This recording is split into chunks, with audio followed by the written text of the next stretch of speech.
Welcome everyone. Thank you so much for joining us here, our weekly 11 a.m. on a Thursday webinar. It's been a real joy to put these on through the lockdown period. This is actually our 20th that we've put on now, all of which you can find retrospectively on our site in terms of the recordings and related collateral. So please take a look. I mean, personally, I'm just happy to have a reason to have a shave and stick a shirt on every week, to be honest. But we've been broadening out our topics, as you may well have seen, and we have looked at topics such as auto, sports, esports in the past, and moving forwards we'll look at some others. But we being particularly cognizant of some very impacted segments and sectors that we really want to provide as much constructive advice and support that we can for both buyers, sellers, and the vendors supporting those. So particularly with travel and tourism through the lockdown period, both domestically and internationally, is an area that we really want to support. So we're delighted to be able to bring together a group of experts to do this, and we will be doing the same with other verticals in the coming weeks, such as finance and potentially real estate. So please look out for that. The information is obviously useful to everyone, but specifically focusing on this sector and ensuring that it's useful, positive, constructive information for you all to help you make the right decisions for your businesses and yourselves. And to support us through that, we put together this bevy of experts. It's wonderful to have them. I'll be introducing them later on through a panel. And please do submit your questions as attendee questions. We'll work that into the flow of content as we go along. You will be hearing from Emily Primavera with an excellent case study from SATC and the way that they're working both with Adobe and Wavemaker that we feel is a real best-in-class case study. But before that, I just wanted to run you through some bits and pieces. So quite a lot of information in this opening bit. It won't be too long, I promise. And the actual reports themselves you'll have access to retrospectively. Don't worry, there's a number of reports that we're referring to you here, and I just want to touch upon some key areas that we feel are important. So first of all, the financial year expenditure report came out this week from ourselves. We compiled in conjunction with PwC. And you can see the impacts there in what is traditionally a pretty healthy percentage of the overall spend in Australia being impacted over the last 6 months of the financial year up until June. So that's quite clear that spending has and is being cut. And very kindly working with Quantcast, who've recently produced a travel insights report through the COVID period based on everything that they see through their platform. Now here you can see the impact in terms of bookings, but look at the bump. There is a positive sign there in terms of a bump through June and July. So they split the category by type, the type of bookings, and you'll be able to see more information on that from their report, which you'll have access to. But that's an important positive point just to take into consideration. Consumer consumption of content. So working with Nielsen as we do, you can see traditionally very strong consumption of travel content. Whilst there has been a bit of a dip, particularly around Q1, Q2 of the current calendar year towards the end of the last financial year, there's still a significant number of people consuming travel content, dreaming about travel, potentially planning travel. So again, an important signal to take into consideration for this sector. Looking at the ABS numbers in terms of intent, do people want to travel? Do Australians want to travel once the various travel restrictions are lifted? And you can see the numbers there. There's a positive trend to be taken into consideration, but particularly in the younger audience. Now, the 18 to 64 bracket is fairly broad. So we worked directly with Pedestrian Group. Another report that's hot off the press here is a reader survey of their core users, which is 18 to 34, in terms of various insights that they have, and particularly around travel. Again, you'll have access to this report. There's a lot of very useful data in there, but you can see the younger audiences want to travel. They have cash. it might be lower down in the budgets to be spent, but they want to travel, they're willing to travel, they're able to travel if the price is right. So diving into that a little bit deeper in terms of a key signal and key trend, we went back to Quantcast, and you can see that the younger audiences, particularly not only interested in purchasing airline tickets, airline sales, travel, domestically and even internationally, but are actually doing so. It's an important point to take into consideration, and you'll find in the Quantcast report specific recommendations to take into consideration for how you can tactically attempt to leverage these critical signals. Another key topic that came out of Quantcast, this is also aligns with the pedestrian group findings. It's very stark here with Quantcast and their pixel data is actual bookings of staycations, so domestic travel. And obviously we'll see that from the SATC presentation in a moment. But again, an important point to take into consideration are people actually, so the younger audience is actually booking the staycations. Domestic travel, whether by car or even plane, is an interesting opportunity to take into consideration.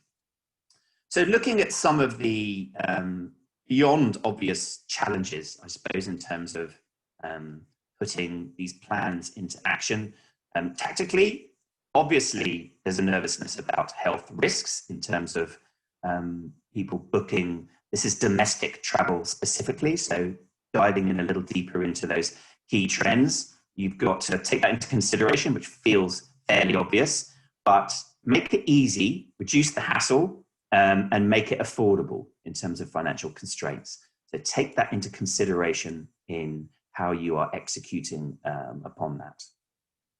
And another key point, more technical to take into consideration, this again is from pedestrian group. We saw the level of content consumption around travel from consumers, which is positive, but there's one thing that needs to be overcome and needs to be thought through, and you have to be smart about, is how can you pick up the signals that are going. Traditionally, you can build out your audience segments from dreaming into planning through to booking. That you need to be a little smarter about in this phase. People may still be dreaming, but in terms of the actual planning activities that you can segment for your targeting attributes, that may be a little harder to get hold of, and you need to think that through from the consumer journey perspective. And we'll hear a little bit about that from both Quantcast and Adobe a bit later on. And another point, lastly, to take into consideration is the research put together by us back in June with a number of partners. Our head of research, Nat, led this one. And there's a lot of information in the report, which I recommend you all go back to review. But some key areas here is putting actual numbers with analytics partners on the impact of short-term and long-term in terms of reducing spend in advertising. We saw on the first slide, we know that the spend is dropping fairly dramatically, and understanding the impact in your business, both in terms of short-term sales and long-term, is important.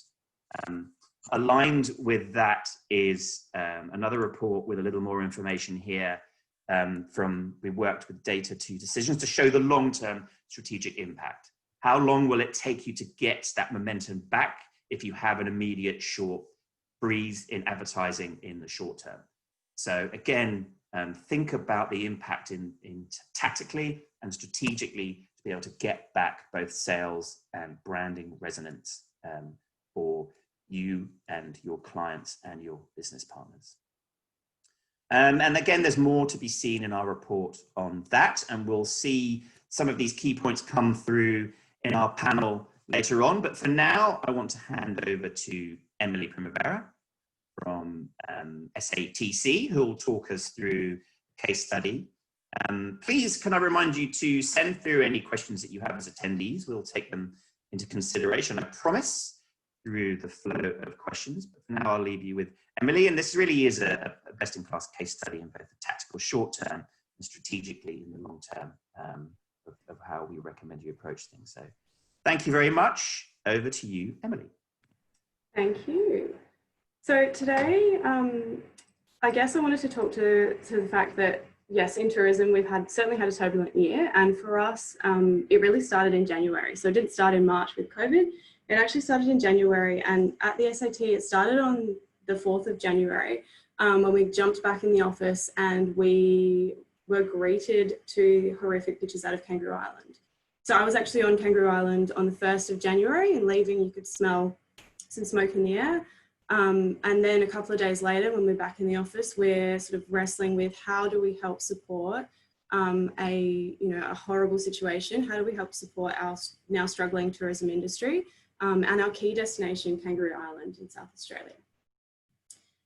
So that's made our challenge as the SATC certainly quite immense for 2020, especially in regard to our key purpose. So if you don't know much about the South Australian Tourism Commission, our aim is to drive tourism expenditure and encourage that visitor economy in South Australia. So encourage people to travel across the international, domestic and South Australian markets. And we've been doing a pretty good job of it. For the last 10 years, we've seen total expenditure for tourism increase dramatically. So we've certainly been driving that interest and inspiring people, getting them to consider and come to South Australia. And as a marketing team, a core part of what we do is to inspire and drive consideration. So with that, and with these challenges, what we've really needed to do is underpin our marketing with a really strong digital strategy. And that's what I'll talk to you about today, that leverages off the fact that we are inspiring and driving consideration. But of course, we do need to drive that expenditure, get people to visit South Australia and be spending within the economy. So that comes with lots of digital marketing challenges, certainly. And unlike many other brands, we don't have a core set of products. We don't actually have any key products. We have so much to offer, so many places, so many experiences you can do. And for us, that's a real challenge. And it's a challenge in digital marketing because we don't have, your core end goal conversion. We don't own any airline seats, any experiences, any hotel rooms. So for us, we need to nail down and work out how do we drive that booking, drive that expenditure, and really get people to visit South Australia. So how do we solve these challenges? And as we just talked about, there's not really any one purchase path to booking tourism. And when you're researching, planning, or even being inspired, you don't always, go on Instagram first or book a flight or book a hotel room. It happens in various different orders. So there isn't that conventional inspire, plan, book, travel, share path to purchase, but it's obviously something that we need to consider and understand how we address. So the way that we've done this at the South Australian Tourism Commission is identify some key brand pillars that we have and look at how we underpin our digital marketing strategy off of those. So with that, we identified some core unique selling points that we have as South Australia. So why you would consider and come to South Australia over any other destination. And certainly that is a competitive list, especially at the moment. So for us, those core, the core unique selling points that we identified include accessible provenance, so food and drink. And yes, they all have some fancy names.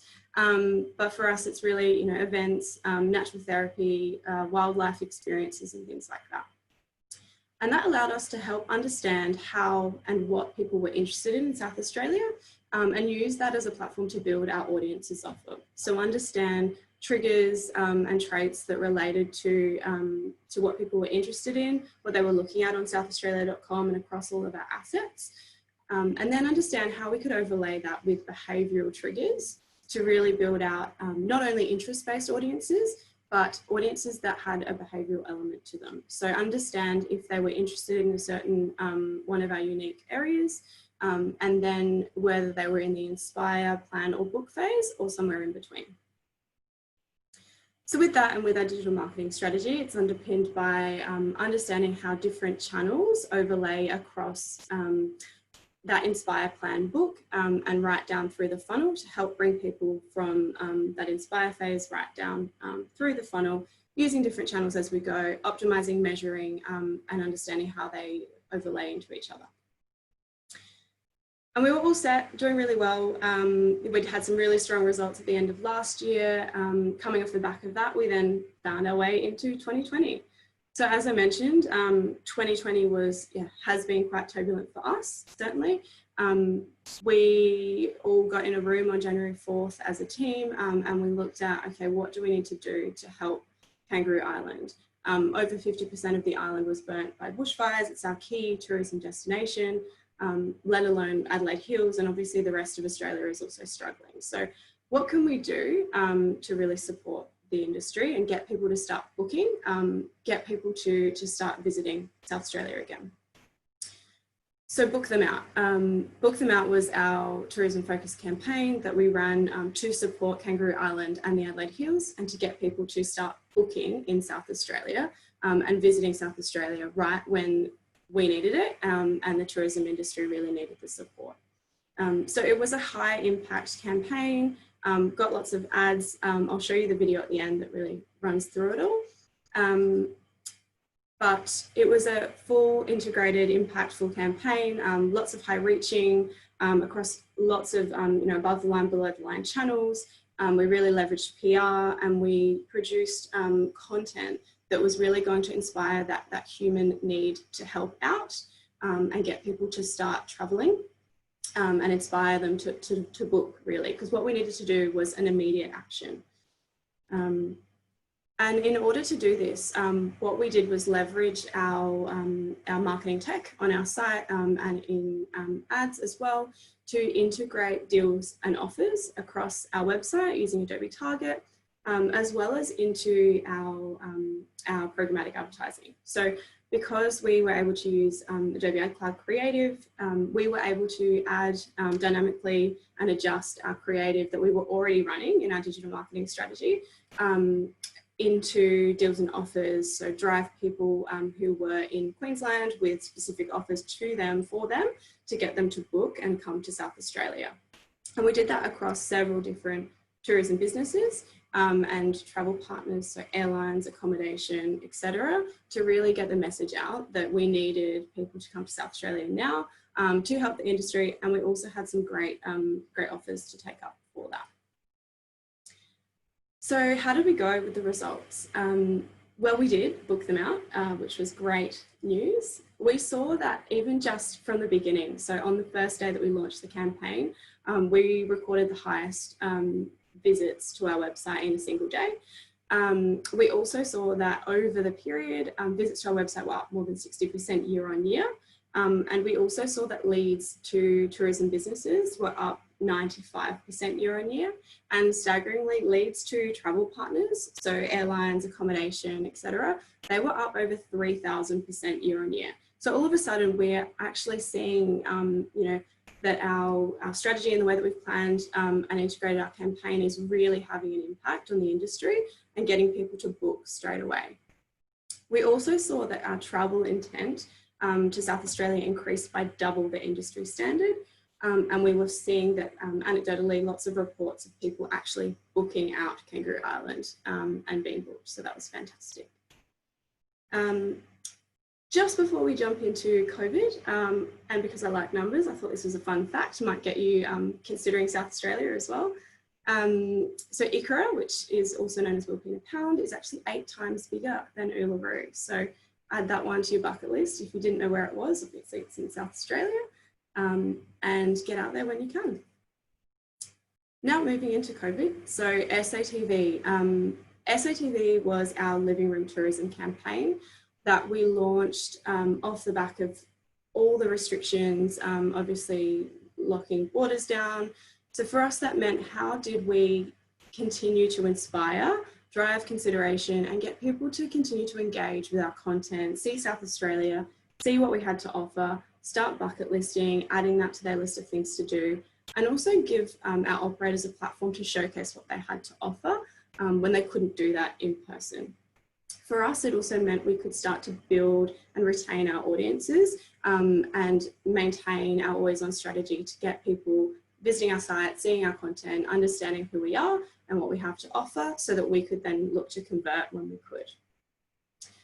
So with that, we created a platform within our site that we could really host SATV, so our living room tourism. We showcased videos of people going on experiences, and we were actually the first STO in Australia to launch this as well, with some relaxing video content to just keep people's mind off what was happening and take a break out of the news that we were all experiencing. So with that, we also launched a little bit of an e-commerce platform in that we allowed people to digitally tip on our site. So someone could actually watch a video about an operator or watch a video of, making cocktails, making pizza, chatting to someone about shark cage diving, and actually leave a tip for that operator. So we were still able to support our tourism industry and drive some action off the back of that engagement, as well as enable us to actually start to promote the businesses still and still retain that.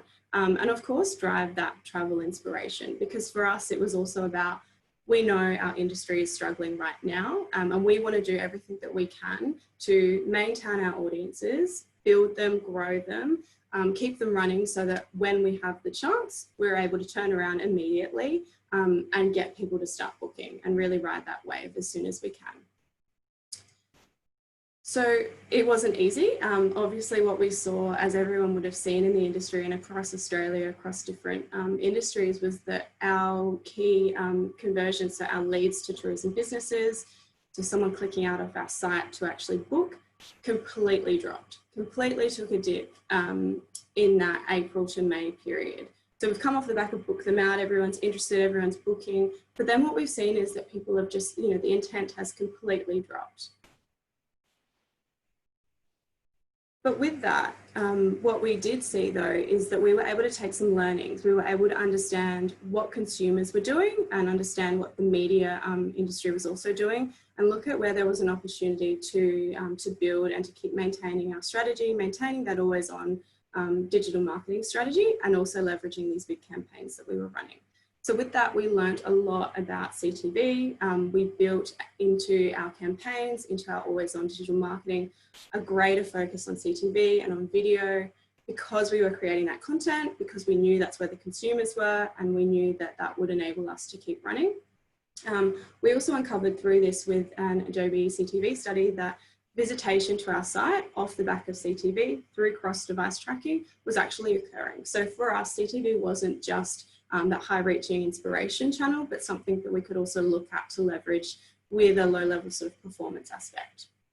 It also enabled us to understand a bit more about how we could be really efficient with our reach, which has been a great learning continuing on through what we've been dealing with COVID. Obviously, we've had to adjust even further now and adjust for not all of Australia opening up, but how if we just need to target Queensland or Northern Territory rather than our big markets in Victoria and New South Wales, we can still do that and be really efficient with reach across CTV as a different channel. And obviously we've leveraged it across our always on activity and in campaign. So it's been really strong for us. With this though, we really focused with SATV that while we was driving inspiration, we needed to adjust and look at, we're creating all this content, we're increasing the content and it's performing really well. How do we make sure that people are still engaging with it though?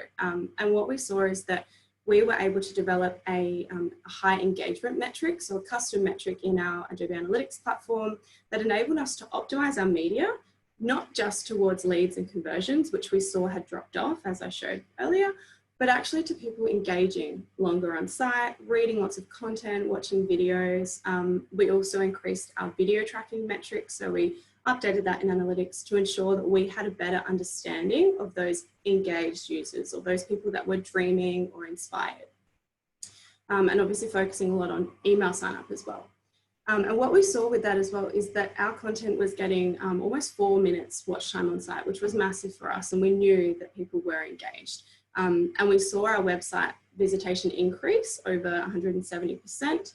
And particularly interstate. So, in a time where borders are completely locked down, people are still inspired and were still inspired, particularly outside of South Australia, which was such a strong consideration for us to see that we were really driving an impact with that content that we were pushing. So then, welcome back. So we ran straight into quickly, borders are opening, what do we do? You can get back out there. And we launched a really simple above the line and below the line campaign that helped us to tell people that you could be welcome back into South Australia or welcome back to traveling around South Australia. And for us, that was underpinning how we could drive action again, now that we're still maintaining this engagement, we've built our audiences, we've retained them, we've maintained them. How do we turn around, capture that intent and drive some really focused conversion activity to leverage that audience from SATV and also from earlier in the year. So what we did is we actually saw leads to tourism businesses increase by almost 70%. So we were driving people straight out to book and visit South Australia or travel within their own state. And this still continues. So we can see now that we're seeing paid search. So people that are clicking on a paid search ad are actually converting on our site at a rate of 50%, which is crazy. But really showing that interest and that intent in booking holidays in South Australia. And we've seen some great results year on year. So with this, at the end of the financial year, despite everything that's happened in 2020, we've seen our website visits increase by almost 50%. We've seen the leads that we drive to the industry, so us getting people to start booking, increase by over 65% year on year. And also our conversion rate has increased. So people are continuing to show that intent, and we're doing all that we can to increase that conversion rate on site. And that increased by 13% year on year, which is really strong. So has this been translating into bookings? Yes, it has. And it's really exciting to see that South Australians are able to travel, and we're really lucky here. And we're getting people out, and the impact of our campaigns and also our always on digital strategy has really led people to continue to book and book out our operators. So from that, I guess to sum up, what has been really strong is because we've maintained our knowledge of our audience, we understand that it's really important not only to focus on these big high impact campaigns, but also maintain that always on digital focused strategy on performance, but also engagement and ensuring that we can continue to measure that and really enable us to, for want of a better overused word, pivot and be agile as we go and drive some results for the industry. So we've seen some really good feedback come back. We've seen that lots of regions in South Australia, even key coastal destinations, are having their busiest winter on record. And they, some destinations like the Barossa, which are particularly strong for international market, are also heavily booked out, and there's lots of advanced bookings. So we're doing really, really well.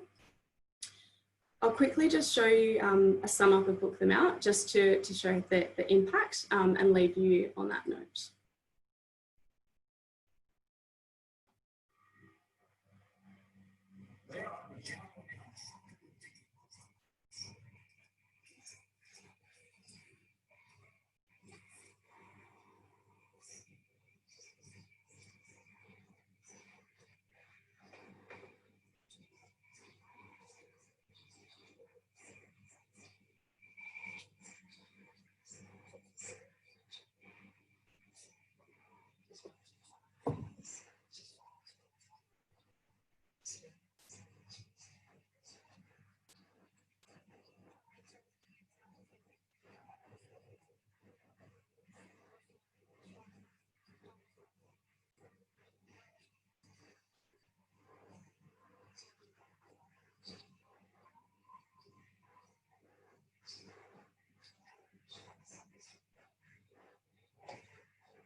Thank you so much, Emily. Thank you.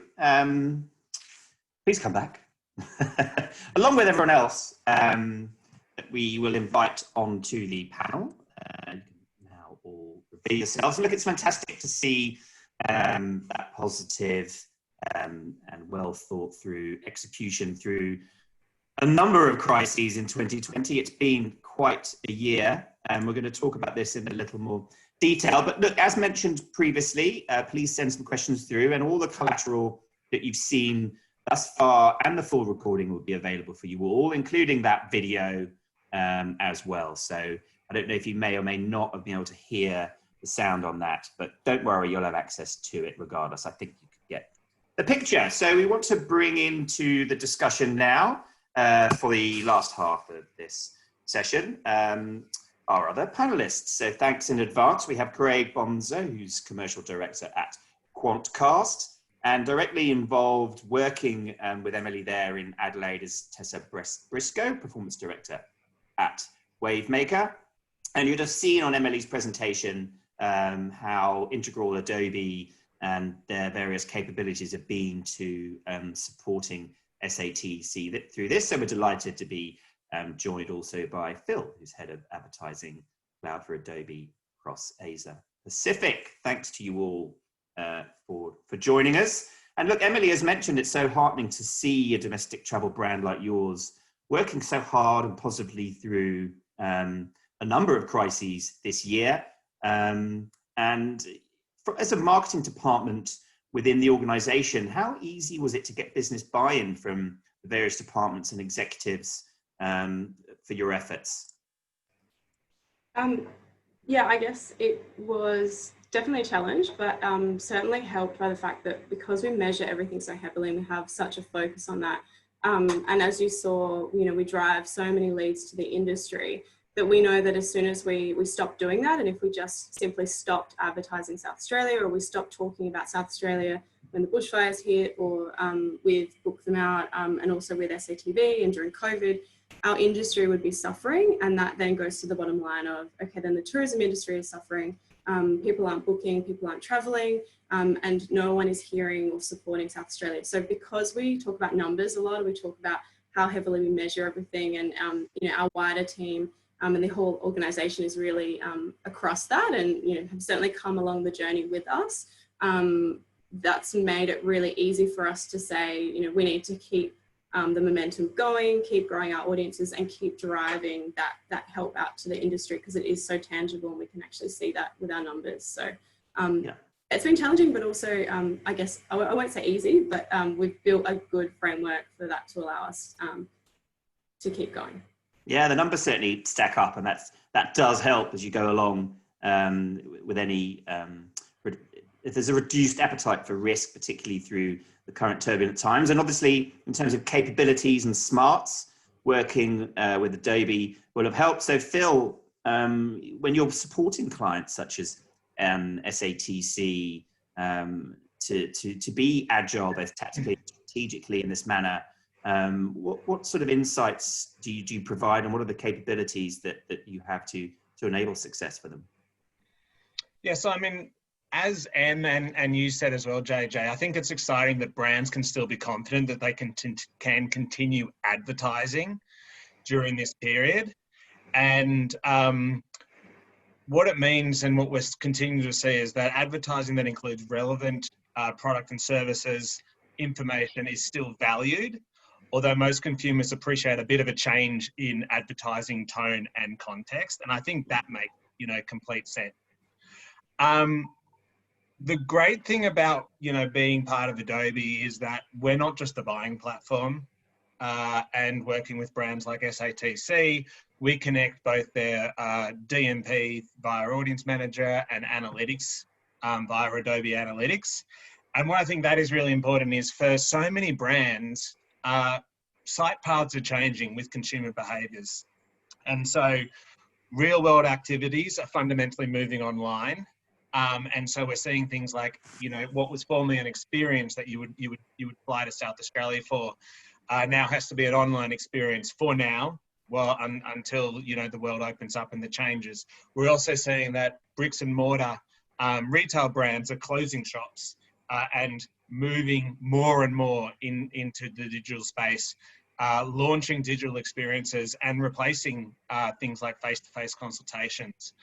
You know, we work with a lot of universities who have gone through this change where you're no longer driving people to campuses. You're having to create digital experiences and digital campuses and creating that huge, what was such a powerful and emotional decision-making process as you move from your high school, college to the university. Going to the university was such a big part of that, to experience, you know, obviously how you can be educated, but then also, you know, where's the local bar and what does that look like as well? All of that has changed forever. And so we think that, you know, successful marketers through this need to closely monitor all of their site analytics and take note of the customer behavior and what that is telling them. For some customers, customers might be looking for answers and support rather than typical conversion pages. And I think that's the shift, you know, you saw so brilliantly with South Australian Tourism, that it shifted from booking them out to providing them content that's enjoyable with South Australian Tourism. And take note of these shifts, segment their users accordingly, and then adapt your advertising strategy, messaging, and obviously your landing pages to provide that better customer experience. And if you can link that, all the more benefit to you, of course. Yeah, no, I mean, you can see some of those trends across the industry that have just been expedited as a result of some of the recent circumstances, which is interesting. But the way... Yeah, I think it's an acceleration of a shift that was happening anyway. Yeah, no. And, you know, utilizing those trends and leveraging it with the insights is also something that you do at Quantcast, Greg. I mean, you guys support a lot of key travel clients, and some of the pixel-driven data points in your report really are excellent, and particularly around the that rise of the staycation element. I think that's something everyone needs to really look at. So you can tell us a bit more about that finding, perhaps some others that you pulled out from the recent data points. Unmute, please, Craig. Very good tip, that, JJ. Thank you. Morning, everybody. Yeah, I mean, like, you know, our latest report pretty much set out, I guess, for audiences and for us to better understand kind of what's going on during COVID. Like, if I was going to kind of summarize it, I guess we kind of pulled out sort of 4 key trends. One of those obviously being the staycation, but to a certain extent, sort of 4 key audiences came out of it. So one was around sort of like youthful flight and grounded with age. So, you know, airline bookings are up, with Gen Z and millennials, but destinations, you know, as Emily sort of mentioned, they're seeing increases from sort of Gen X and boomers. You know, as long as you're showing, you know, there's a clear generational bias there, I guess. The sort of second category we saw was people sort of traveling in style. So, you know, people are obviously pretty hesitant around flying right now, but if they are going to travel, they're willing to spend a bit more on premium seating, premium accommodation, and premium travel in general. I think, you know, again, as the guys sort of mentioned, people are a lot more decisive now. So we've kind of bucketed these intenders as decisive bookers. You know, people are genuinely looking at same day bookings. You know, the airline category, for example, has seen a real sharp rebounding this, and people are genuinely following through. And I guess sort of staying with the staycation theme for a second, you know, I think as Phil sort of mentioned, it's imperative right now that we recognise that we've got new types of travellers. You know, that they're interested in new things, and this poses both an exciting opportunity, but also probably a little bit of a threat or a challenge for the travel industry. So, you know, funnily enough, I jumped onto our sort of insights and measurement platform this morning, a lot of where we get our data from, called Quantcast Measure. And look, this kind of tells you a bit about like who your audience is, what motivates them, how they spend time on the internet. And funnily enough, I looked at that staycation audience at 8:31 this morning with a coffee in hand, and things that were popping up this morning were, you know, flexibility around cancellations, cleaning facilities, bring your own bedding was a big thing that popped up, and obviously things like internet usage. So, you know, I think Phil touched on it very nicely, and Emily obviously mentioned it as well, but the ability to capture those kind of key triggers and signals early enough that you can act on it and tap into those booking behaviours is kind of like the key to growth right now. And you know, JJ, I know you're going to share the report, so I won't spoil it for everybody, but I would probably myself fall into that category, a couple of those at the moment. You know, like last week I took my 10-month-old to Taronga Zoo, hadn't been there in 2 years, saw an ad and was kind of like, well, that's actually a nice reminder. And next week I'm going to Bluey's Beach and Manning Valley for a farm stay with the little one. And again, like all of those happen pretty quickly. You know, they're absolute gems, by the way, not to take away from South Australia, obviously. But, you know, I guess working with partners that have that live, agile data set has got to be at the forefront for your planning and buying strategy right now. Yeah, no, it's absolute gold. And you will have access to that report and a few others and their recommendations therein. Yeah, you're torturing me right now as I'm based in Melbourne and could barely leave the house. Sorry, mate. Yeah, that's don't worry. So look, Tessa, I mean, you obviously work very closely with Emily down there in sunny Adelaide. And how have you been proactively consulting, not only in this, but with some of your other clients around the ongoing pandemic period?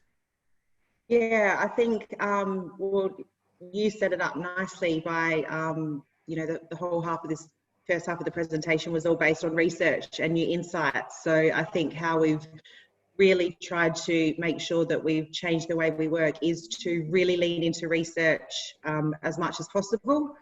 You know, previously we've been able to rely on historical data and performance and insights to inform planning decisions, but in this year, the norm has basically been made redundant. So it's really important that we actually look at new and fresh numbers and insight to make better, sort of more up-to-date planning decisions. So that's pulling in from, you know, research partners in sort of all parts of the business, as well as third parties, media owners, etc. But further to that, I think just in terms of making media decisions, like really watching the media trends as well. So Emily touched on the fact that we jumped straight on that CTV surge early on. There was just such an incredible uplift. So we knew that investment in that area was going to help us maintain that reach. But also just the kind of content, we looked deeper into what content people were consuming. And obviously there was a huge rise in cooking and self-health and fitness at home and things like that. So just being in and around. So sort of taking those strategies that were a little bit more sort of outside of our typical behaviour.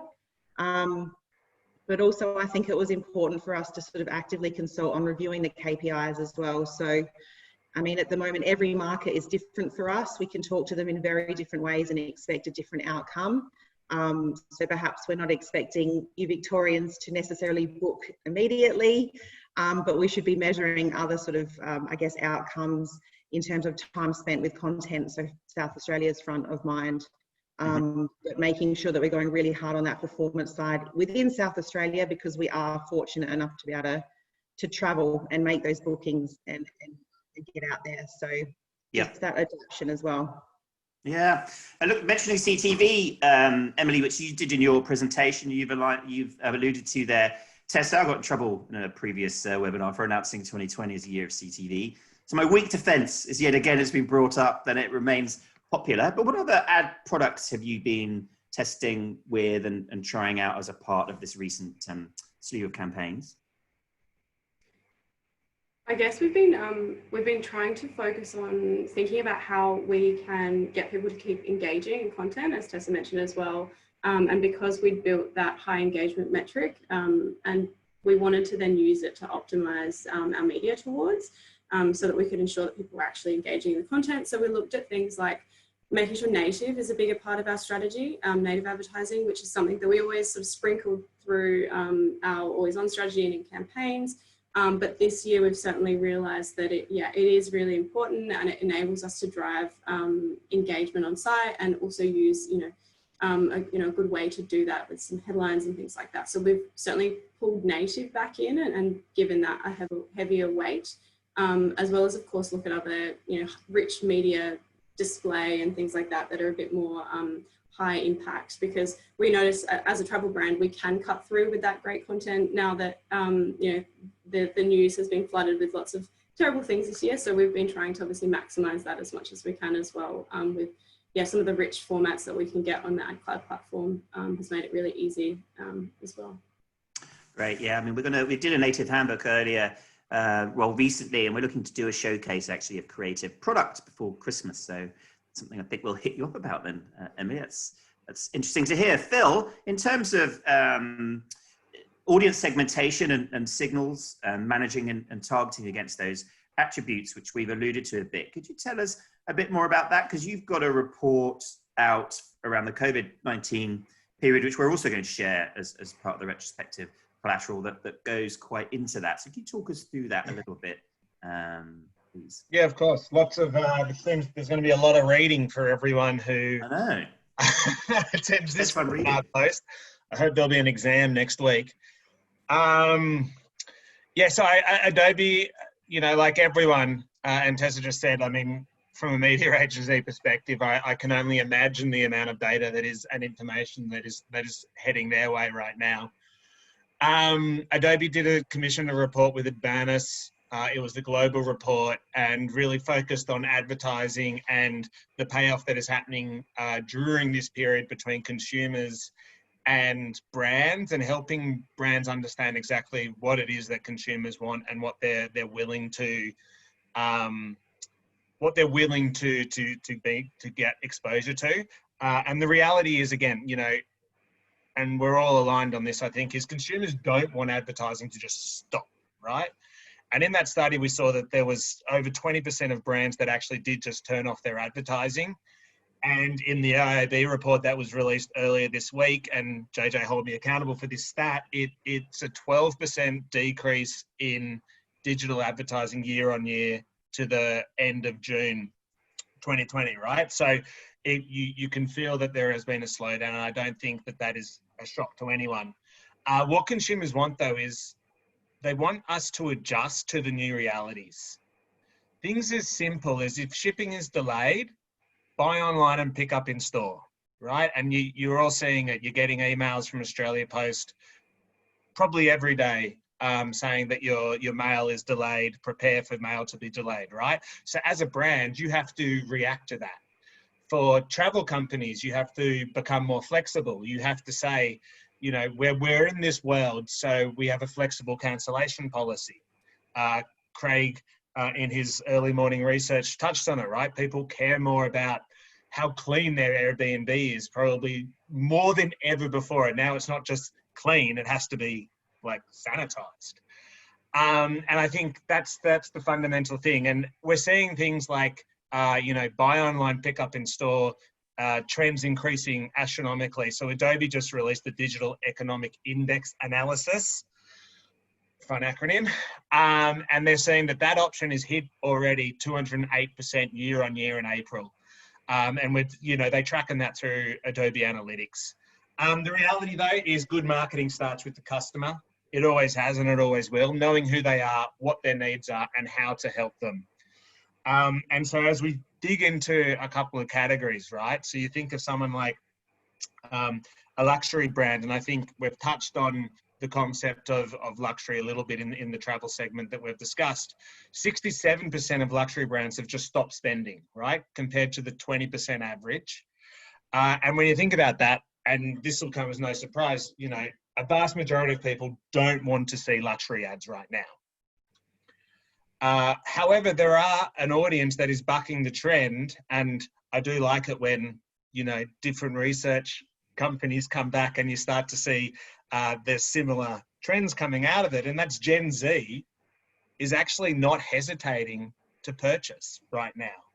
So over 40% of them are still actively engaging in luxury brands and wanting to purchase that. And now I think that becomes an incredibly mixed message, because you have people saying, I don't want to travel, but I want to be inspired. And then some people are looking at wanting to travel and doing it. And to be honest, as someone who, you know, loves travel, I'm thinking of things like what can I do in 2021, right, to keep, you know, work-life balance in control.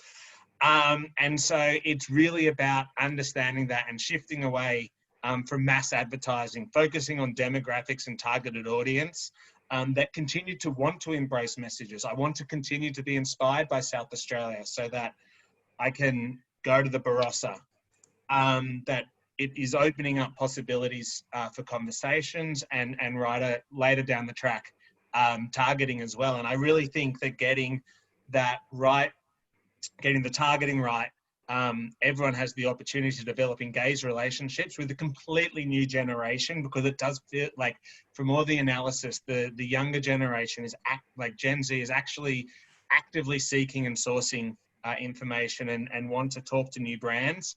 Yeah. I think it's really important though, when you are segmenting, it's, keep it simple, be proactive around it, dig into the data and find that, and then communicate what you're doing to answer those needs.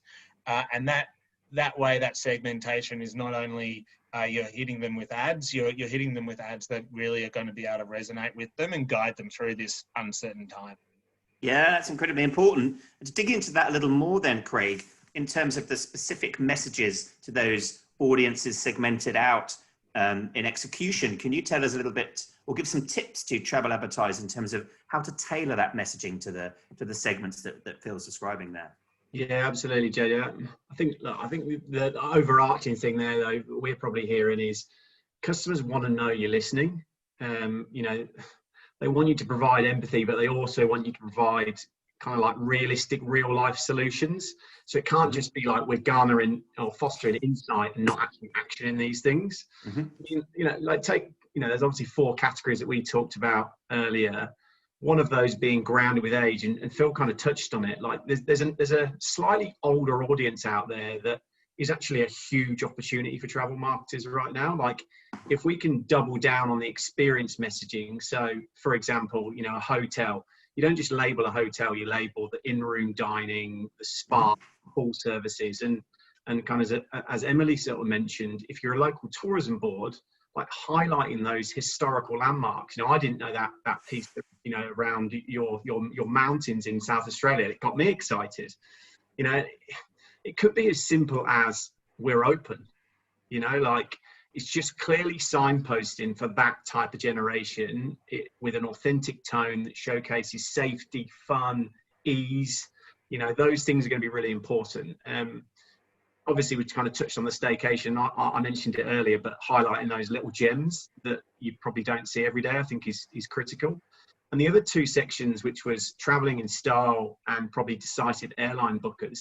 For those traveling in style, like it's all about the brand message. And in these times, we often go to pointy stuff that delivers results.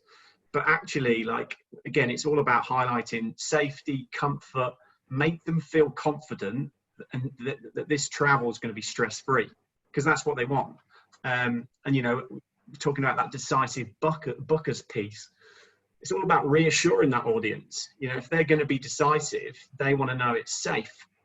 They want a brand message, but they want it at the right frequency. They don't want you to bombard them with ads because they're going to make a decision quickly. So, I think it's really key that we understand the nuances in the audience and adopt simple things to execute well in a time like this. And look, Tessa and Emily, with this campaign and just the video, I really want to travel to SA now. I'm coming down to see you in Adelaide as soon as I can, I think. And look, Tessa, in terms of how you're supporting your clients in and around creativity, can you talk us a little bit more through how you're helping them to manage that through these turbulent times? Well, I think creativity at the moment is more critical than ever to try and stand out, particularly in tourism, because the general population are pretty much chomping at the bit now to get out when it is safe to do so. So we've got every single state vying for that budget. A lot of people have had overseas trips cancelled. They want to spend their money some way. So it really comes down to being creative, linking it back to your USPs. So then you're not necessarily just trying to compete with like-for-like states. But fortunately, we also work with TBWA as the creative agency, who are known as a disruption agency. So their method is very much to avoid just that beautiful postcard from paradise. It's to actually disrupt the user's perception of South Australia. So we really try and drive that, and more now than ever. And you can see that just with the different styles of campaigns we have run this year. And it's like overwhelming, like Emily taking us through how many campaigns we have run this year, but that's because we've had to continually change our tone of voice and our approach in market. But Book Them Out was a very raw, emotive style campaign.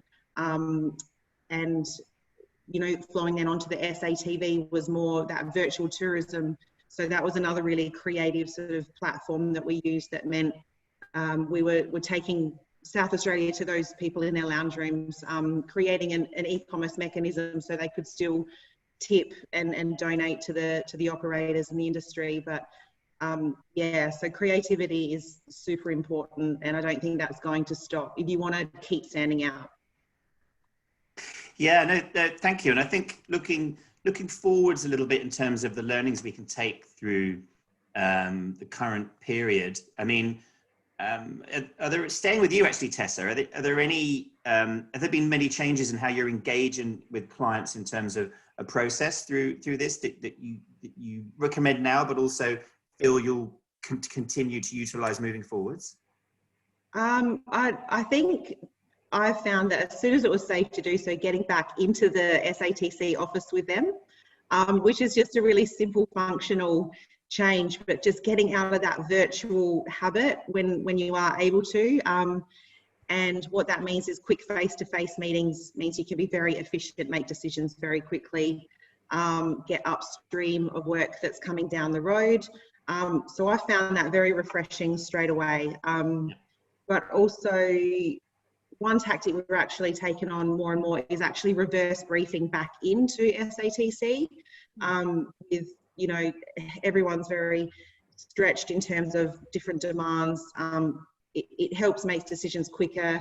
It makes it more of an effective process. So that's probably one major change that I've found just more recently, that reverse briefing back in is helping speed up the process, because we need to get in market super quickly. There's no longer these lovely lead times of planning and several changes. It's got to happen like tomorrow. So yeah, it's just being agile and quick on your feet.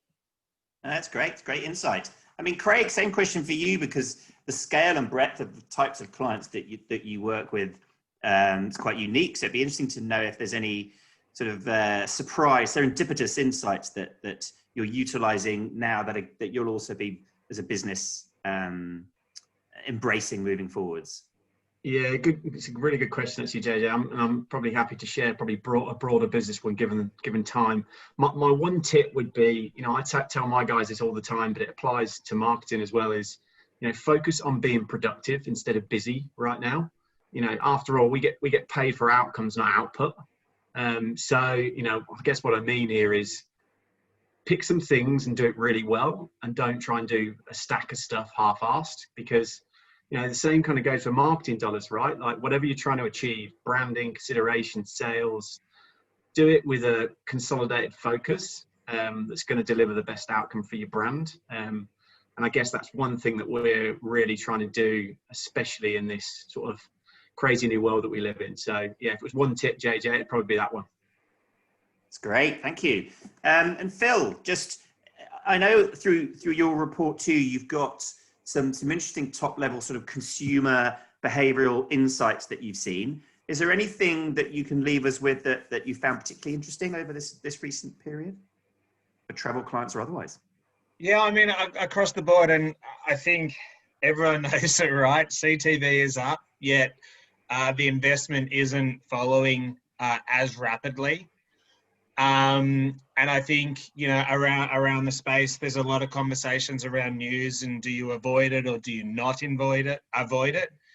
And I think that's a really tough conversation. And generally what we're seeing and what we saw in the research is consumers are okay if you advertise around news environments right now. So you can be confident in that space. And it's interesting that you know, everyone's saying CTV, and I think that's obvious, right? We live in a choice and control society, and CTV enables us to use the most powerful screen in the house to watch what we want when we want, right? That's who we are, and that's the way we'll be moving forward. But there's also been a huge increase in the news content. And again, you know, you're talking about that consumption versus where the ad dollars are going is, you know, you're not seeing anywhere near the same amount of ad dollars going into news content because brands are concerned about it. I just think it's more around in this environment, you know, it's how do you continue to be authentic, making sure that you're continually looking at your creative and making sure that it's right, looking at your segmentation to inform new strategies, accessing whatever data, whether it's your analytics, your first party data or tools such as what Craig mentioned before. Access the media channels where consumers are spending time, no brainer, but it doesn't always follow suit. And also, you know, choose premium and trusted options. And I think that starts to think about that world of news. If you're in premium trusted news environments, you can feel comfortable that it's not going to be sensationalist and clickbaity. And I think that's more, you know, how you should be thinking about your advertising rather than uncovering some magic new medium that has erupted because of the pandemic. I think a lot of it is obvious and it is consumer shifts. It's how do those brands drive into those changes? Excellent. Thank you so much. We're going to leave the last word with you, Emily. Thank you. Myself and the family are coming down to see you guys in Adelaide, partly as a result of this webinar, I promise. But what are you seeing? I know it's a terrible question to put you on the spot and ask you to predict anything right now, but are you seeing the signals, you know, outside of what you can't control legislatively around as we head into the warmer months for you and visitors coming to SA? Are you pretty confident that as the weather warms up, we're all going to come and visit? The signs look good. Yeah, I think definitely. We're seeing that people are still booking, and we're working with partners that allow that flexible option, and also tapping into partners that do open up a different audience for us as well, and also those partners that allow us to book, I guess, more luxe experiences too. So we're doing all the right things to try and, you know, attract the right audiences, and also we're seeing that the coastal destinations are, if not booked, already booked. Because I think the reality is that while we're booking things more quickly now, school holidays all exist and they will always exist at the same time every year. So people will still travel in those times. So, you know, we know that that's, you know, something that if and when borders open up, that's going to be really key for us. We've seen also like a resurgence in wildlife and natural experiences. And that's something that we, you know, held really highly for international audiences, but now as the domestic audience and Australians are starting to really value the fact that we have koalas and we have, you know, you can swim with sharks and you can go swimming with the sea lions and you can have that kind of immersive natural experience. You know, we're seeing people show interest in that, and that's what we have in South Australia to offer. So we're really excited to keep, you know, working with those partners in South Australia to get them to be booked up. And we've seen that, even as we can now, we've seen Queenslanders coming down, we've seen definitely people driving straight down from the Northern Territory. And yeah, as soon as we can, I'm sure, just like yourself, everyone will be on in the car, ready to come to South Australia. I'm sold. Thank you so much. Thank you to all of you wonderful panelists for your input. We've gone over a bit on time today, but I felt it was important to get through all of those points. As mentioned, you will have access to the cacophony of research and information that will provide you along with this recording as participants and as attendees. Thank you all so very much. Next week, we go back into something a little more technical. Now, this will also be an event that we will try to keep within the hour, but we're going to go through a lot. We definitely felt it was time to look at identity identifiers, provide advice there generally, and an update in terms of what's happening with a number of product experts. But with the release, with Apple's iOS 14 coming out traditionally mid-September and the impacts there, we want to be able to provide best practice and guidance around that as well. So there's a lot to fit in next week. Please join us. The registration page is live, and we're providing more information as we go along. But for now, thank you very much for your time today. Look out for the additional information, and thanks once again to the wonderful panel, and particularly Emily from SATC and her fantastic case study. Thank you all. Thank you. Thanks, JJ. Thanks, guys.